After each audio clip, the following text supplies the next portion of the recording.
Hello and welcome to the Perth Gaming Crew Show. My name is Jonathan and today I'm joined again by my co-host Johnny and special guest again, Ludley. Welcome to you both. Johnny, how are you today? I'm doing good. I'm really ready to take the viewers from Perth and Beyond back to the 16-bit era today. Excellent. And Ludley, how are you doing today, mate? Yeah, I'm doing very fine. Very excited for this episode. Awesome. And the reason the boys are excited is because we are going full retro console today. We are going back to the 16-bit era. It's all about our Super Nintendo memories growing up and even the games that we think were just amazing at the time today. We've done a couple of series specials, but this is the first full-on console special. So get on board, get excited. There is a lot to talk about. 3 hours today, I think, lads. Is that right? No, just the usual 1 hour. We'll try to contain ourselves. But let's get into it. So yes, today is all about the Super Nintendo, which many people in our generation will be familiar with because we grew up with it. But there's a couple of key things you might want to know about if you're not so familiar with it. So the Super Nintendo was released in 1990 in Japan first, and then later in 1991 it came out in Australia, and then 1993 Brazil. Ludley, didn't realize that. It sold 49 million units. Now, that was less than the Nintendo Entertainment System, the NES, for various reasons, but more than the competitor at the time, which was the Sega Genesis, or Sega Mega Drive in Australia is what we had. The launch price in Australia was around $275, I'm told, the internet tells me, which is the equivalent of about $500. Again, that's what the internet tells me, so it wasn't cheap back in the day, and I don't remember it being cheap. Because I remember the price label on my Super Nintendo box. Yeah. It was a Street Fighter 2 bundle, and it was $295, which back in the 90s, that was a lot of money. That is a lot of money, but that is like the fact that it was bundled with something is such a good grab to get it too, and Street Fighter 2 being such a killer app. Amazing. Here in Australia, we got what was called the PAL version, which was released in Asia and Southeast Asia and a few other countries, I think parts of Eastern Europe. So our Super Nintendo looked a little bit like this. It had colorful buttons, but a very grey box. Whereas there was another version called the NTSC version, which was released in the US. And Ludley, correct me if I'm wrong, but you had the NTSC version, which had purple buttons and a grey console. Is that right? Yeah, exactly that. Awesome. And it's fun that guys talk about the price because I had no idea how much it was. Yeah. For just one reason. When I bought my one, I used to live closer to the border from Bolivia. Okay. In Brazil. So we used to cross to buy things there because you would buy gray imports from America, you know? Awesome. So I probably had bought this one closer to the American price. I can't remember. But yeah. No, I think the American price was around $190 or $150. I'm not sure what the conversion rate was. I think it was $199. That sounds about right. Yeah. Which, it sounds amazing at the time, but it's still expensive. Consoles were not cheap. And games at the time, I recall them being around $80. And all this is usually kind of pre-internet. Pick your game carefully. Yeah. Oh, go ahead, Ludley. No, it's funny that you talk about this because nowadays I see my catalog of games is huge, but when you're kids, it was like 6 to 8 games, and that's all we have, you know? So you trade with friends and everything, but you wouldn't keep buying more because games are expensive. Games are expensive, but at least we have a job now. Yeah, it's very true. Oh, the benefits of being an adult. But hang on, it was a different era. Like that was the time when you had 2 controllers plugged in. You played with your friend or your cousin or your sibling, or you roped an interested family member or parent in who didn't really care but pretended to care because you're an excited child at the time. You played couch co-op and you put in the cartridge. There were a couple of defining features with the Super Nintendo as well. So the controller, which is interesting, like it's so many generations back, but it had a lot of defining features like the left and right buttons were a first in the industry. And also with the controller, like you have the 4 buttons, which is the layout we see, the DNA that makes up all the major consoles these days. Yeah. And don't forget the smooth rounded edge. Yeah, because we love the rounded edge. The NES, the older brother, if you're playing these for too long, you'd you'd be your hands would be killing you because of this corner that would dig into your into if you're gripping the controller pretty hard and intense gameplay. Whereas That's the so true. Super NES innovation was took care of all that. Yeah, and that's the thing. See, kids in the 90s and 80s have what we call NES hands. It's a medical condition that we grew up because the NES controllers were, even when you go play the NES Mini, like, oh, I used to play on a rectangle, like, you know, the smooth controllers. It sounds ridiculous, but the NES innovated in a lot of areas for the controller. It also had a 16-bit processing chip. So the original NES had a 8-bit. So that is the processing chip that allows it to do everything with its audio visuals. It's not just visuals; it's sometimes mistakenly seen that way. So we saw really more sophisticated graphics, sophisticated graphical effects, and also more complex and multiple forms of audio that were not able on the previous consoles. Very widely popular, and we saw the release of franchises like Super Mario Kart's probably the best known game. And it's interesting to think back that is now the current best-selling Switch game, so that franchise has had staying power, but also some amazing staples like F-Zero, Super Metroid, Super Mario World. The SNES is an absolute banger of a console. But enough of an overview. Johnny, I'm going to throw to you because we all have different childhood memories of the Super Nintendo growing up. Tell me yours. Tell us about young Johnny back in the day. I'll tell you about young Johnny, but before I do, I'm going to throw in one more Super NES stat that will put to bed the debate about what is the GOAT console of all time. Oh, console wars are alive! I'll tell you why, and it's not because of sales, John. It's not because of which console, Genesis or Super Nintendo, sold more consoles. It's when Nintendo opened its theme park in Japan a few years ago, they called it Super Nintendo World. They didn't call it Nintendo Land. They didn't call it N64 World. They called it Super Nintendo World, and that sort of settles it for me. That's the console that they're most proud of. Very true. Switchland, Virtual Boy Mania World, you know. But anyway, no, I was definitely I was an NES kid growing up, and when the Super Nintendo came out, I was like jaw sort of dropped. I was like, this is amazing, because it brought the arcade classics home, and at the time I was just obsessed with Street Fighter 2, and I saw this Super Nintendo Street Fighter 2 bundle. I drove my parents crazy to help me buy it, and there was this like long, maybe 6-month negotiation about the percentage that I would cover, and as opposed to my parents. And I was, trying to find all sorts of made up chores to do around the house so I could rack up pocket money. I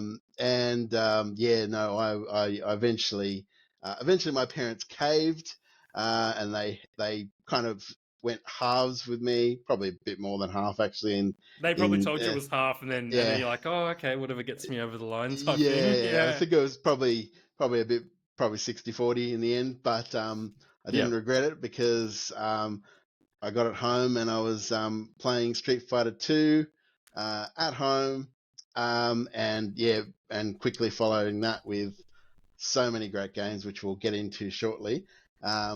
But yeah, I was certainly, because I was an NES kid, I was rusted on to the Nintendo side of the Nintendo Sega console war of the day. Mm-hmm. It's safe to say. What about you guys?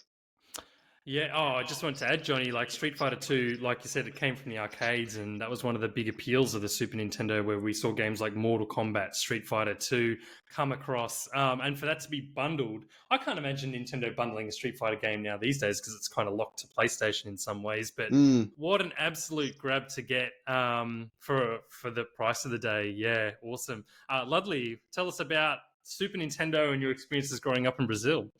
Oh, man. Super Nintendo was amazing. Like, it was amazing. For me, I miss having like some platform that is exclusive in 2D. And I hope in an alternate universe we had like another generation of 2D machines after that, I think that was the Saturn was trying to do. And PlayStation came there. not regretting. Like, yeah, well, we have what we have now, but uh, 2D has its charms, you know.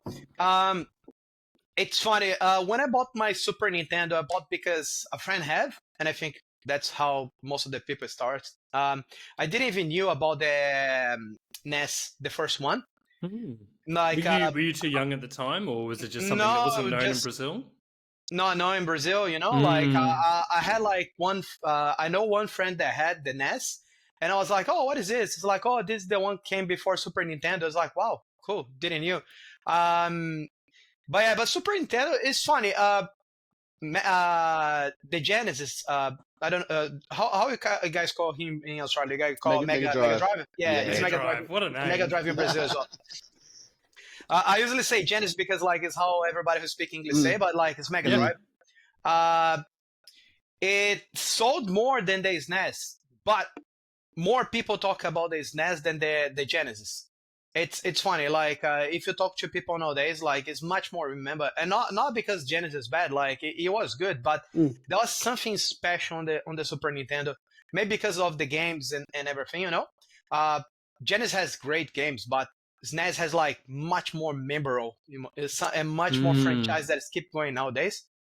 If funny enough, there's the games that we talk in Brazil about the SNES is much different than the games that we talk worldwide. So there is a game that if you go in Brazil and talk like Top Gear, everybody gonna talk about Top Gear. And it's funny because there was a orchestra coming in Brazil from I think from America, and they were playing songs from games and everything. And they said that one of the most requested game music that they have to put is Top Gear. And they're like, what game is this? And we don't know about this. And they're like, yeah, no, but this is huge in Brazil. If you're gonna play some orchestral songs, adaptations, and everything, you need to have this there. And they did, and it was pretty good, you know. Um, but I've one thing that is I think is far different from what's happening here is that bootleg copies is dominant there. You know, like uh, Brazil is in a better economic condition now, but not back in the days. And Mm. people could not buy a game that costs like a whole minimum salary there, you know? Mm. So bootleg what it is, you know? Mm. I don't even know if my games that I had was original or not. I have no clue, you know? And Mm. unfortunately, like when I was younger, grow up giving away my consoles that I regret. I'm as much as probably made some kids very happy now back in the days. But so I cannot even look back and say like, oh yeah, no, this is like this was original or not, you know. Mm. Um, but for me, like, and a problem for you guys as well. One of the most famous games that I had there was Mega Man X. Mm. Cool. Mega Man X was it's just amazing. Like I can't even play Mega Man nowadays, like because the mechanics is different from the Mega Man X. So I can only play Mega Man X or Zero or uh, AX, you know. Yeah, I think that's like one of the things we saw with the Super Nintendo too, because games evolved. Yep. Like, if you look at the latest, Super Metroid, which was released, it just looked so much better. It had a Yep. map. It was a bit more friendly to play. The effects of the gun shooting from Samus, the morph ball, just the way the game progressed is all a lot more like easy to pick up and play. And it would be very hard to go backwards to the NES or even the original Sega Master System, which is what it Yep. was in Australia. But it's interesting you mentioned the bootleg stuff, Ludley, because I have a few friends from around the world who have had the same experience. It just wasn't readily available or they couldn't afford it. But bootleg copies were everywhere. And it's interesting to think that Nintendo's always gone down the cartridge route, which they've even done for the Switch now. And to prevent piracy. But at the same time, it's good you're able to get like one at the time Yep. because you can't miss out on the Super Nintendo. Lovely, I did want to ask you, I remember you mentioning the Mega Drive or the Sega Genesis off Yep. air. Was there a lot of Sega, like did you see the Sega Genesis everywhere in Brazil? Was it advertised or was it more dominant there? Or was it, what was your memory of the Mega Drive compared to the Super Nintendo at that time? So basically, what's happening in Brazil is like the import tax in Brazil is ridiculous. It still is until this day. Yeah. So it was really expensive to import these consoles. So they started importing and ship there. because we have like a free zone in the middle of the Amazon forest that you can produce things and don't pay tax. Yep. So basically, Sega was smart. They come early. They make a partnership with a company called Tectoy, and they start producing the console there. So they start getting very cheap and going everywhere. So you would see some things, not much in the TV. I don't remember seeing anything in the TV, but definitely on the game magazine you would see. Nintendo afterwards did a partnership as well with a company called Gradiente, and they start producing the Super Nintendo there. But I don't remember exactly the dates, and I think like was more close to the end of the life of the Super Nintendo. I know that the Nintendo 64 starts strong there, and even the GameCube was produced in Brazil. But yeah, Genesis, like it still sell. Like if you see nowadays, they still produce versions of the Genesis. Like they keep making mini versions here and there and everything. Oh yeah, the minis are awesome. Oh, they have like 60 games and everything. The only problem is like the technology of these consoles is not very adapted nowadays. So they still like until very recently they still use like analog inputs for the videos and sound. I think there's new versions that use HDMI, but yeah, like it is cheap. If you wanna get a mini Genesis there, you can get dirt cheap, and it's official and everything, you know. Sometimes they even try to put new games. Nintendo, they closed the partnership halfway through the GameCube, I think, because it wasn't selling. Like, but yeah, the GameCube has amazing games, but they lost to PlayStation 2, Xbox as well. So in the end, like they had to move on. Yeah, nice. Well, in terms of like my own Super Nintendo memories, mine was very much like Johnny. So I grew up over near Melbourne, east side of Victoria type area. And look, like I had a Nintendo Entertainment System and Mario, and it was just popular. Most of my friends had like a Super Nintendo. That was the dominant console in like my circle of friends and school at that time. Some people had the Mega Drive and the Sega, which is really cool. But again, it wasn't a time where you would go on the internet, look up the different consoles, look at all the games, compare prices, and that it just wasn't like that. The way you got information was you would go to your like news agency, and there would be a Nintendo Power magazine or something like that, and you'd be like, "Oh, cool! I'm reading about the upcoming Mortal Kombat game," and I wouldn't even know that Mortal Kombat was coming to the Sega Mega Drive. It was just like, I want Mortal Kombat, so I'm going to buy a Super Nintendo. And that's sort of how I made decisions around buying that console at that time.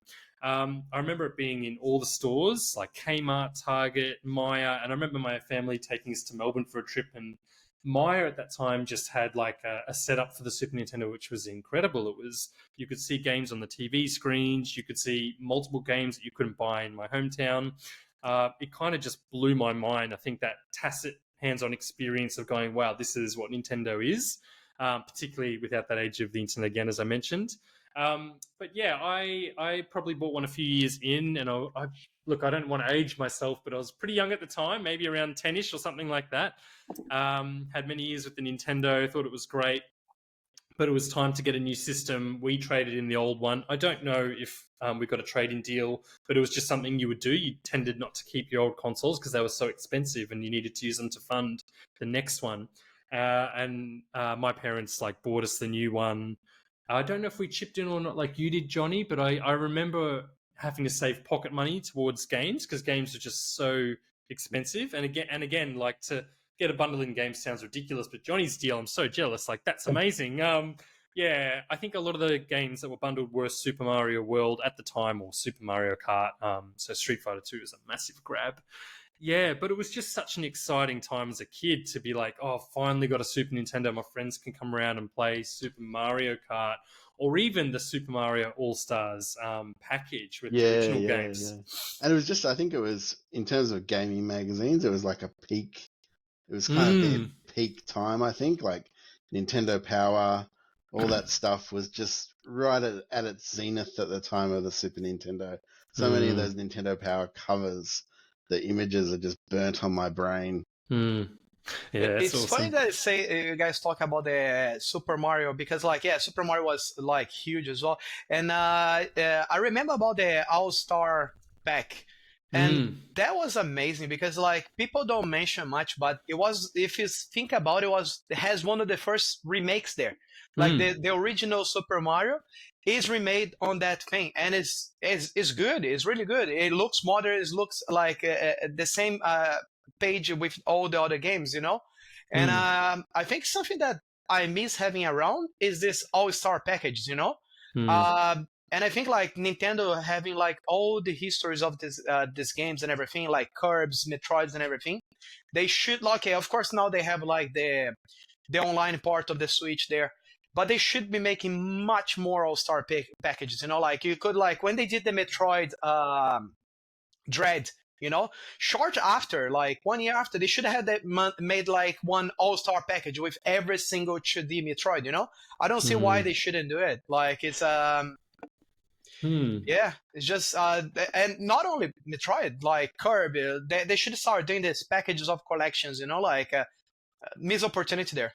Yeah, absolutely. It's interesting you say that too, because sometimes Nintendo gets criticized for its remakes and remasters, but Super Mario RPG, which was on the Super Nintendo, has recently been remade for the Switch, and it still scored very highly. It speaks to the quality of those games, and a lot of those games have stood the test of time. I do want to give a shout out to, like you said, a lot of those games are now accessible only on Nintendo Switch Online. So if you missed out on the Super Nintendo era, you know, get a Nintendo Switch and play them on through the online service. Alternatively, there is the Super Nintendo Mini, which we've shown a bit of footage of. You can get them sometimes secondhand around these days. It's definitely a kind of console that you can play and enjoy the old games, and they're still not ridiculously hard. You can go back and play some of the games and really enjoy them or catch up on that experience that we had. So there's a couple of ways to access those Super Nintendo games.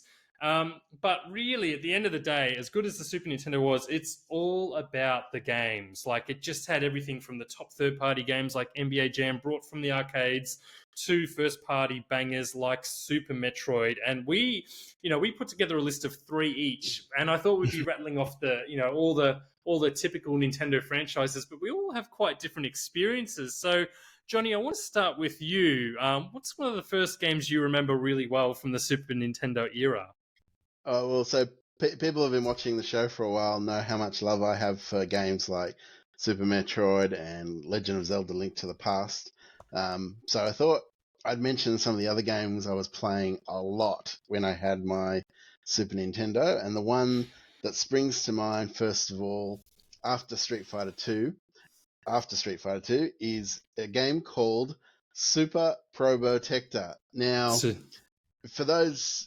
Though most people probably know by now that in Australia, and I think also in Europe, we didn't get the version of Contra 3 or Super Contra that people got in North America, where you had the kind of 80s style muscle-bound action heroes, but you got these 2 robots instead. For some reason, that made it less violent, I guess. Yeah, I know, it's weird, because there's no blood or anything. Because the robots are shooting stuff, it's fine.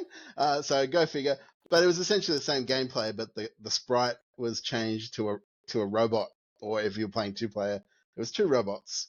But it was great action, fun, sort of kind of borderline bullet hell shooter style.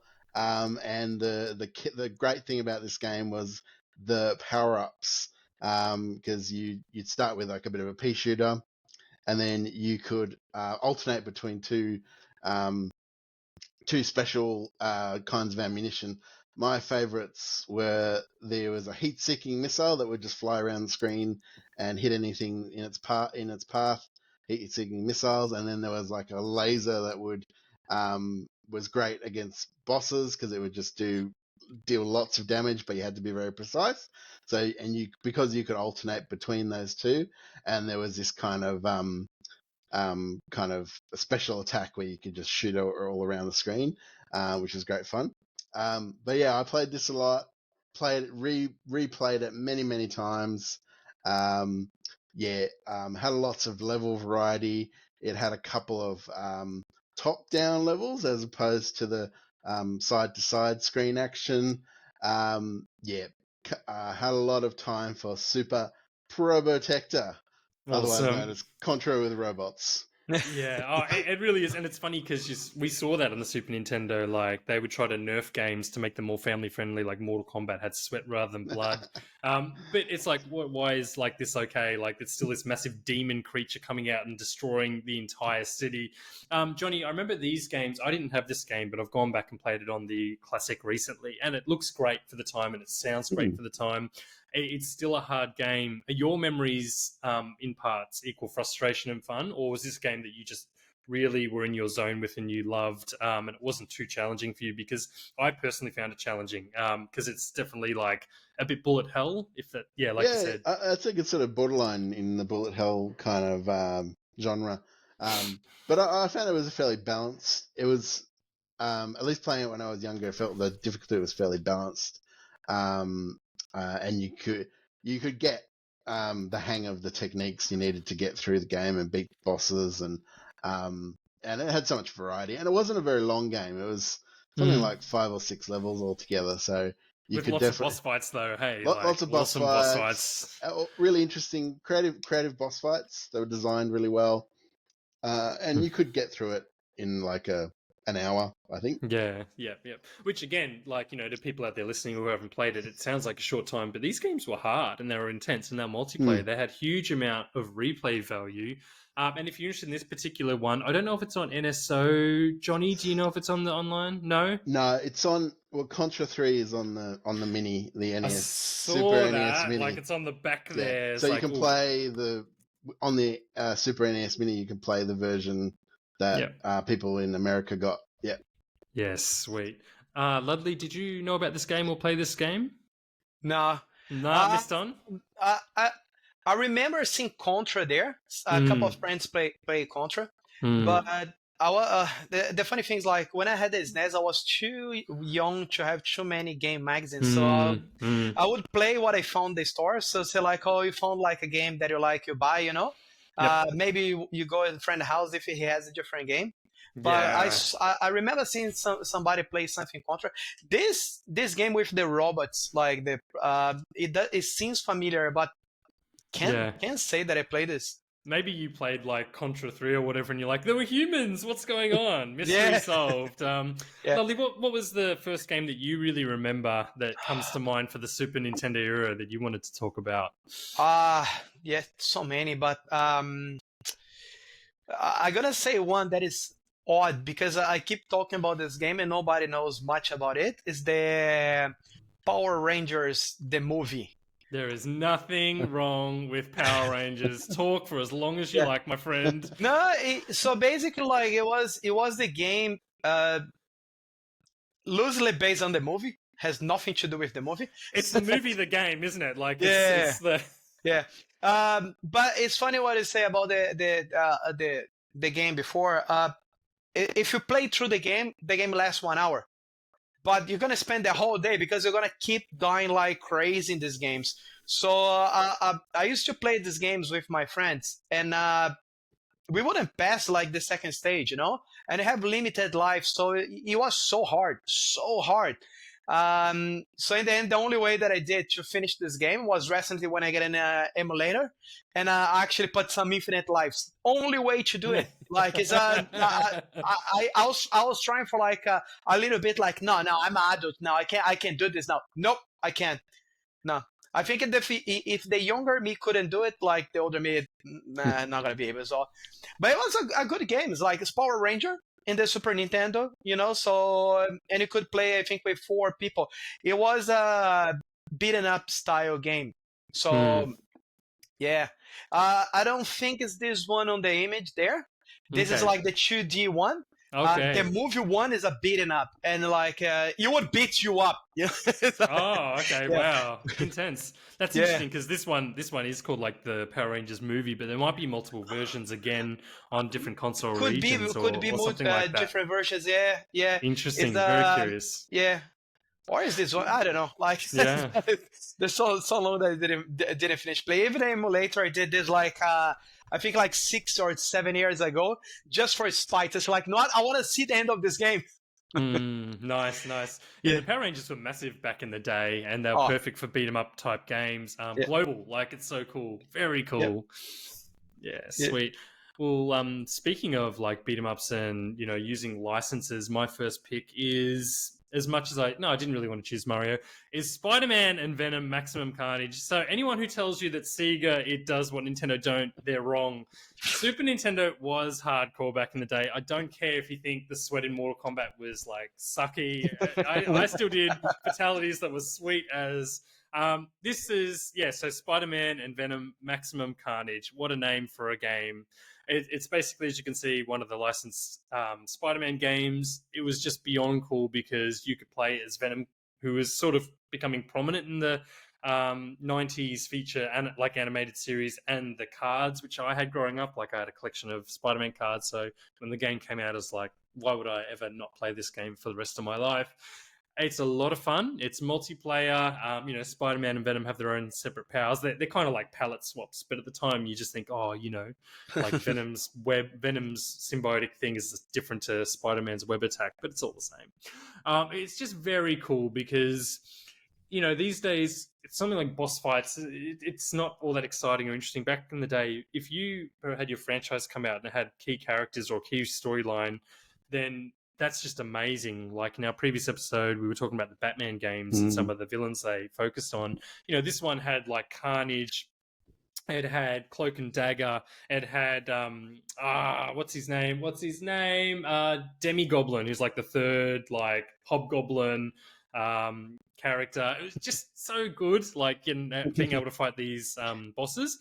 And the actual gameplay was pretty complex at the time. Like you could climb walls. It had a pretty good beat 'em up system. Like you could do throws, punches, projectiles. You could like do team attacks. You could summon allies in like Captain America and I think Storm, Cloak and Dagger. There were Firestar. There's quite a few. So it was just like, if you were a fan of Spider-Man, this game was amazing. And again, it was probably a 1 hour game like Contra and Power Rangers, but at the time you'd play it level by level. And I don't know if you guys remember this, but when we played games like that, you would replay a level. You'd be like, oh, level 2 was the coolest. Like that was the sewer level, or that was this level, and it had that boss. And those are the days when you would play levels over and over again, just because that's all you had. The 1 or 2 games that cost a lot of money. But yeah, that's Spider-Man Venom Maximum Carnage. Sadly, not on Nintendo Switch Online. Probably in license hell, not in the SNES another game trapped in license hell. I know. Just like Alien versus Predator. Oh my god. If you did not play the Super Nintendo, you missed out, my friends. Johnny, what's pick number 2 for you? Oh, I'm going to go a bit obscure here, and it really speaks to the time that I was playing the Super Nintendo. So back in the day, I was a big fan of a game called Kevin Keegan's Player Manager. And I had to Google that one, Johnny. Yeah, it's pretty obscure, but the reason is, when I got my Super Nintendo is when I first discovered the English Premier League, because I was a big football soccer nut when I was growing up, and back then there wasn't a lot of soccer on TV in Australia. It was not a popular sport, and you got to watch it for an hour on Monday night on the ABC. And at the time, so what Kevin Keegan's claim to fame is, although he had a very storied football career, he's kind of famous for taunting a rival and then being very much humiliated. So if you ever Google, I would love it, he based that you can find out the backstory. But this was a great game on the Super Nintendo where you got to simulate being a manager in the English Premier League, or what was then Division 1 of the English Football League. And you had lots of different things you had to manage. You had a budget, you could buy and trade players, you managed their training. So if they lost their game on the weekend, you might send them to do extra training in the gym. As you should. But you had to balance that because there was like a morale system. And if you made them train too much, the players lost morale. And did you ever do that, Johnny? Like, did you? I made that mistake many times. And if your team wasn't going well, it could get demoted into the lower league. There was a sort of function where you could actually take control of the games themselves, but that wasn't actually the fun part of the game. It was like managing all these other things like, I can go and buy this player off the market, and so it was like a really early version of these kind of player manager games that have since become much more kind of advanced and that kind of thing. But I would rent it from my local video store and just spend hours managing all these different sort of mechanics. And then you also had like the newspapers would come up after every game, and there'd be like headlines, and it was like, Whoa. blah blah blah brings the game into disrepute, and you've been fined or something like that. And I've got to train them. I've got to train my people harder again. Send them back to the gym. Yeah, So that's right. This is a bit of an obscure pick, but I did rent it quite frequently from the local video store. I never owned it. So I thought it deserved a mention. Yeah. So yeah, no, definitely an obscurity from the Super Nintendo era that's worthy of mention. That's awesome. Like, so, like, just like I hadn't heard of this game until you mentioned it, but it's so sophisticated for a Super Nintendo game. Like the management systems, the automatic game systems in place, and then all the graphical touches they have to do for various menus. Like that would have taken a long time to build. Probably like a trailblazing game for its time. Ludley, what was your next pick? My next pick was Top Gear, just because just because I mentioned before, like it was big in Brazil, and it was funny because everybody talk about Mario Kart on the SNES as like their racing game. My racing game was this. Like I would play this all the time with my friends. You know, I didn't even remember seeing Mario Kart when I was young. Only when I moved to the Game Boy Advance that I saw. So yeah, that's the game. Like that's the racing game, and it was really funny, really good to play. What was the appeal of this particular game? Like, is it just because you're like playing with specific cars, or were the racing mechanics really good, or was it the tracks? Like, what was it for you? Was it just racing was huge in Brazil at the time? Like, what was the kind of appeal? Yeah, I think racing was big in Brazil at the time because like we had like a very famous Formula One racer, Ayrton Senna. But I think the main reason that I used to play this game because everybody was playing the game, so it was the word of the mouth, you know. So like it's everybody talk about this game, so everybody ended up having this game. It was good. I like it. It is a fun game. There's nothing nowadays when you look back, like nothing special, you know. But for the time was just a great racing game. Yeah. Very cool. It's hard because there's not much you can say about this. It's just it is a racing game, not very different from other games on this style, you know, that blow up and became big in Brazil, and like everybody keep singing the song about this game from time to time. That's awesome. I mean, I think the thing is, though, when you're playing it at the time in the Super Nintendo era, there aren't many games like it. Like, it's a simulated racing game. It looks great for the time. And the footage we were playing was from a recent re-release of a collection. I'm not sure if you're aware of it, but it's come across all the consoles. There's a Top Gear collection out now. So, I mean, I totally get why that was keen. Johnny, did you ever see this game, or were you all Mario Kart? Because Mario Kart was everywhere for me. I never saw this. It looks amazing. I was definitely playing Super Mario Kart. I was, me and my buddies would be like listening to Seattle grunge and playing Mario Kart and Donkey Kong Country all through our like school holidays in the sort of early 90s. Hell yes. Yeah, it was just so when I play these games, I have like in my mind I've got a like soundtrack of like Nirvana and Pearl Jam and stuff like that, because that's what we were listening to while we were playing these games. Yeah, absolutely. Oh man, those were the days. Well, look, to throw in another genre, my next pick is one that was a part of a genre that was huge in the Super Nintendo and set up a lot of like really big franchises. And I am, of course, talking about the Japanese role-playing game genre. It was explosive on the Super Nintendo, and arguably, if you're a console boy fan and you love the console wars, you know, you would argue and say go buy Super Nintendo because it had your Final Fantasy, it had Dragon Quest, it had everything, Secret of Mana. I remember a lot of the games I played were these enormous Japanese role-playing games, and you know, just for those of you who aren't aware of what they are, they're just gigantic games with a turn-based battle system, and you and one or more, usually a group of characters, goes on a huge world-saving quest. But they tended to tell quite intricate or interesting or quite mature storylines for the time because the audience was kids. So the game that I remember most was a game called Breath of Fire 2, and it's just like that experience you guys had where this was the game that's available at my local video store. I've mentioned that a few times in previous episodes, but that video store was amazing to me. It was a bike ride away. There was a limited selection of games, but probably a lot for the time. And this was the Japanese role-playing game that was available, Breath of Fire 2. So in this game, I mean, this is Capcom developed, so they weren't one of the big developers for Japanese role-playing games these days, but they threw their hand into the ring, and I thought this game was fantastic at the time. It just looked like miles ahead of the old games on the NES, like the original Dragon's Quest and Final Fantasy. The storytelling was phenomenal. Like at the start of this game, you play as like a young boy, and you're told to go find your sister who's outside near a cave, and it's all in black and white.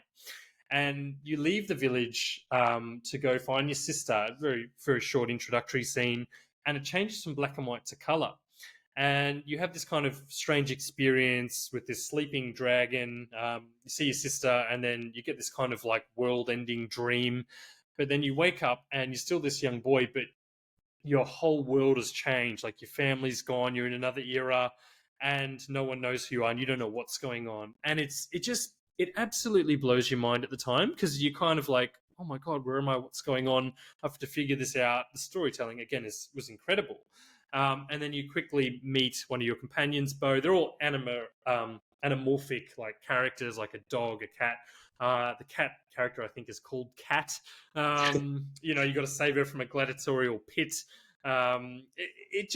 It was just quintessential to what Japanese role-playing games were at the time and are these days in many ways. It was brutally hard. It's not a game you can go back and play and just pick up and enjoy. Grinding is a horrible thing. I don't know. Some people love grinding in role-playing games, like leveling up. I hate it.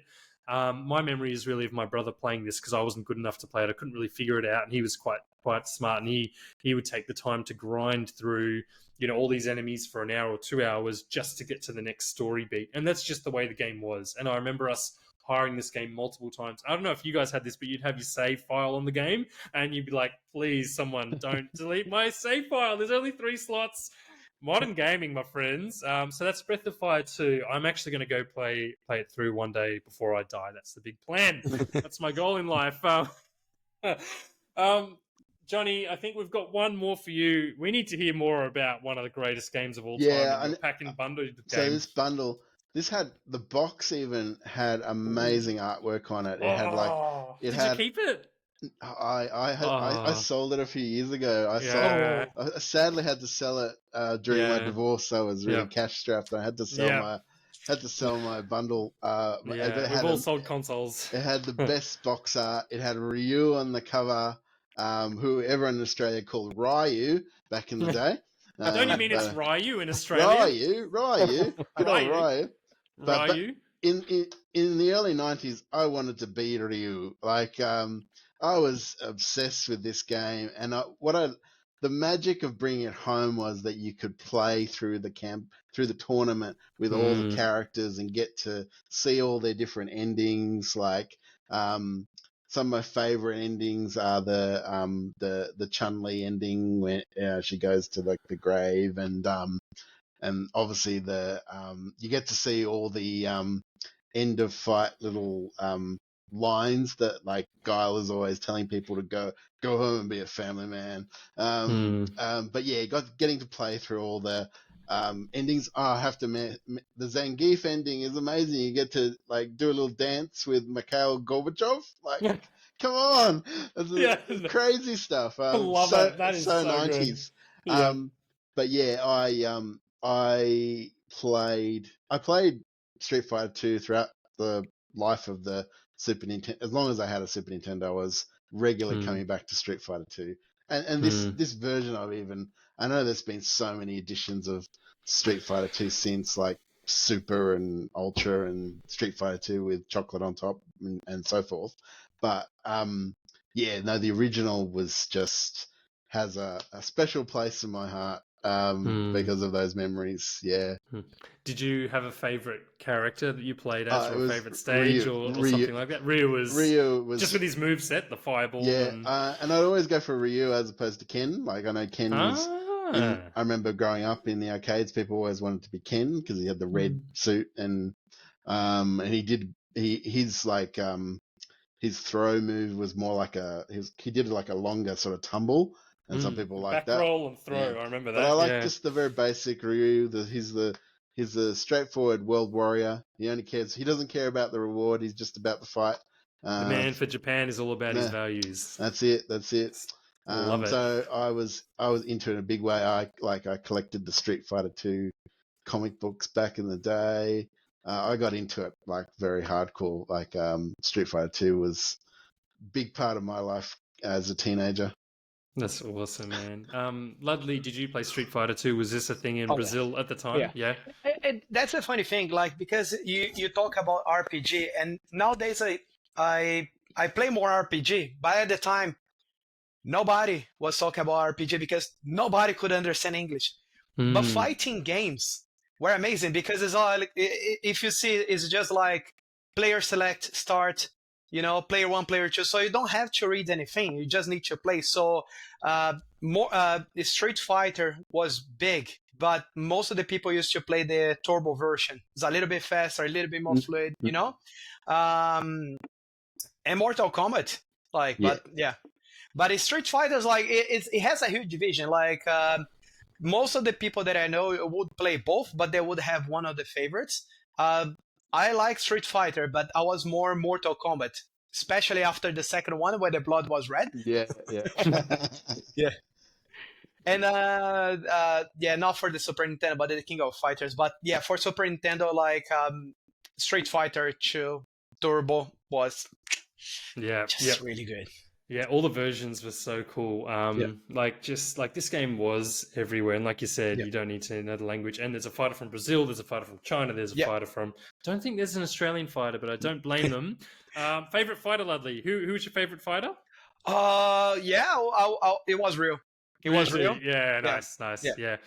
For me, it was all Dulcim, like with his long arms and his fireballs, and then later on his teleport. I was like, this guy is OP to the max, man. Like, I'm going to stretch those legs and have a great time. He's got a nice ending scene, too. He's got a nice little ending there. He does. Yeah. He was a good guy, wasn't he? I can't remember the ending, but I remember the movie, and I was like, Dulcim's a good guy? I thought he was a badass. No. He's intense, but he was a good lad. Yeah. Excellent. Wholesome. Very wholesome. Street Fighter 2, look, it's everywhere. Go play it somewhere, people. Ludley, your last pick, I believe, is one of the more popular games in the Mega Man series. Tell us about Mega Man X. Yeah, so as I mentioned before, like Mega Man X, like, oh my god, I played so many times the game. I finished the game so many times. Everything, and you could get the Hadouken. You get like, if you do everything right on the right way, you could get the Hadouken, and you could use the Hadouken as like it would kill everything in just one shot, but you need to have with perfect life, So you would need to go against Sigma, and you need to make sure that you get like full life, so you could like actually kill him straight away with one shot. But and it was like a luck shot, So like you need to hit him before he hits you, Mega Man X like is just amazing. It's just amazing. It's funny enough, like I never played the Mega Man X 2 and 3 on the Super Nintendo. I had to play years after. I jumped straight away for the Mega Man X4, and I never played Mega Man in the Super Nintendo. That's the funny thing, because the mechanic of the X is a little bit different from the Mega Man, and I thought after they made the Mega Man X, they would never go back to the Mega Man, but no, they did a couple more Mega Man games after that. I tried to play, but you wouldn't have the dash, and this is like, no, I prefer X, And it still make me sad that we don't have another Mega Man X9 in 2D.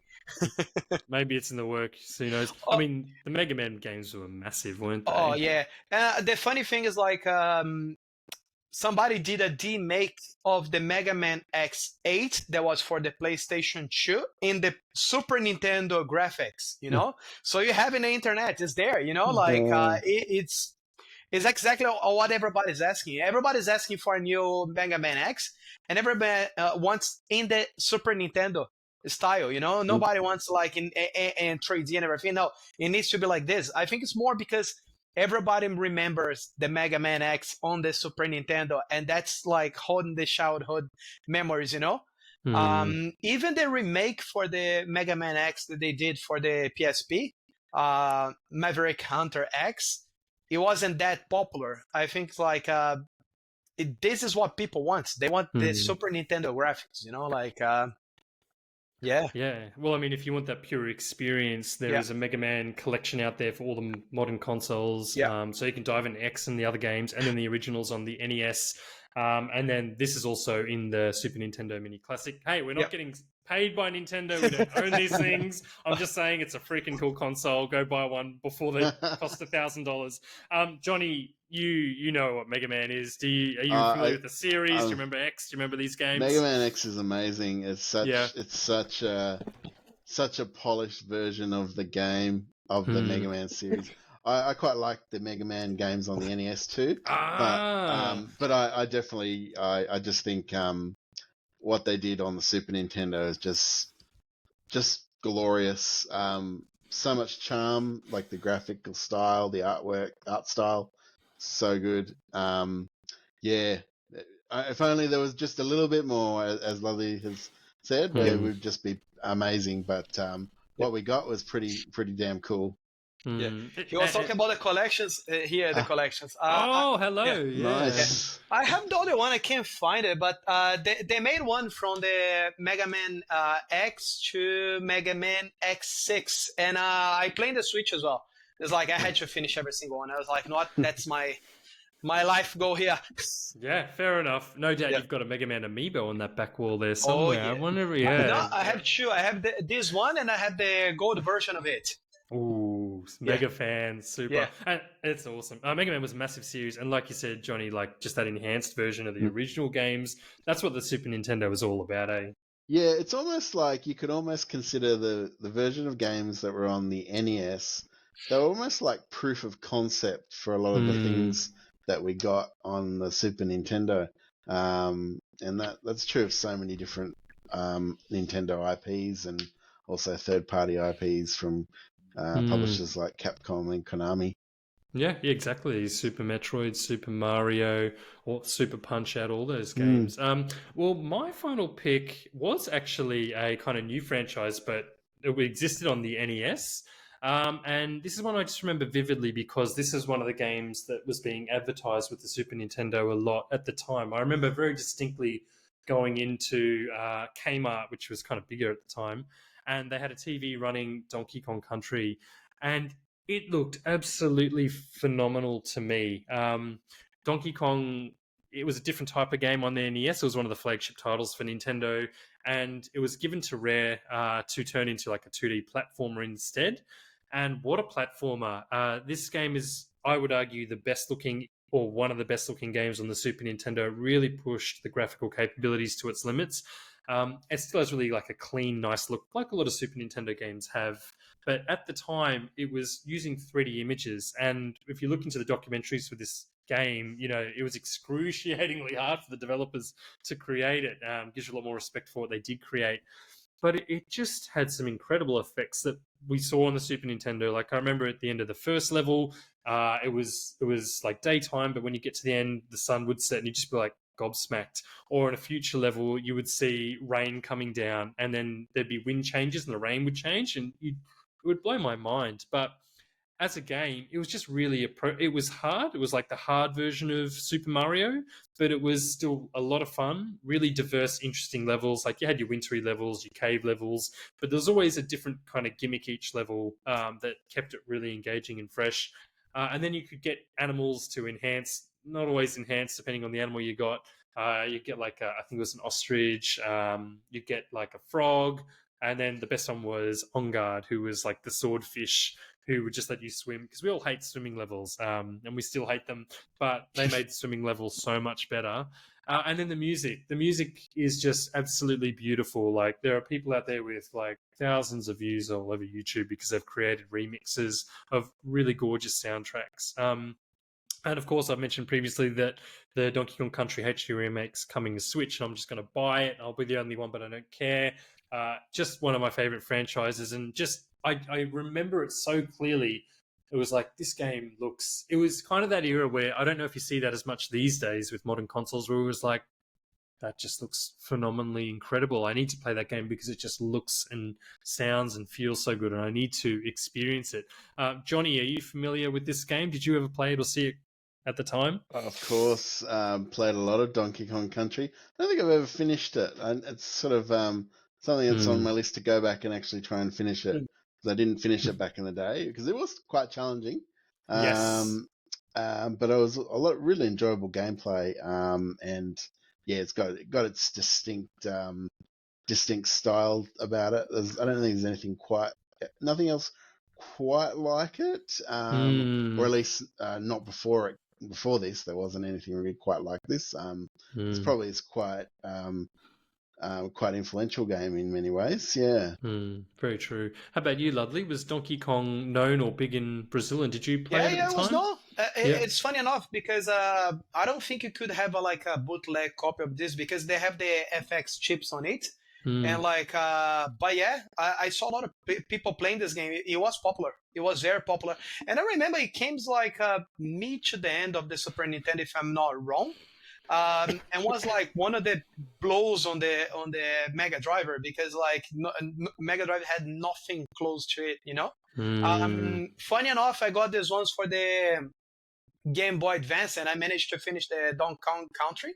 Now I want to finish the other two games. It is fun. It is generally fun. And those sequels are great games in their own right. They play really well. They're interesting. They're very challenging, but you can go back and play them. They're on the Nintendo Switch Online service. Yep. Again, on the Super Nintendo Mini Classic, which you can buy today for no, you can't buy it. You can go buy it. Not from us. We don't sell anything. We don't spruik anything. But look, that is pretty much all we have for today's show. We could go on for 3 hours, but we just can't because there are other things the people of Perth and Beyond need to do with their time, including us. But are there any final thoughts from you guys about the Super Nintendo, or your memories or games or anything for the people of Perth and Beyond you want to mention? Johnny, I'm going to put the spotlight on you. Any final messages? I hold to my position that the Super NES is the goated console. I stick to my guns there, that's for sure. Yeah, you're not wrong. Ludley, what about you? Any final thoughts on the Super Nintendo and why we cry when we think about the good times? I agree. Back It's in the day? The Super Nintendo, it was the ultimate 2D machine. You know, it's nothing beat. After this, we moved to the 3D, and I think I miss that 2D era. You know,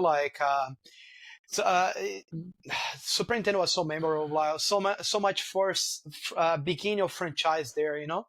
It is. It was missed. I miss this NES. I miss this NES more than most of the video games after it. Yeah. Yeah, absolutely. Look, it's an incredible era for those of you who grew up with it. You know, you have those fond memories like we do. Hopefully you kept your Super Nintendos like we didn't, because you just didn't do that back in the day or even these days. Yeah.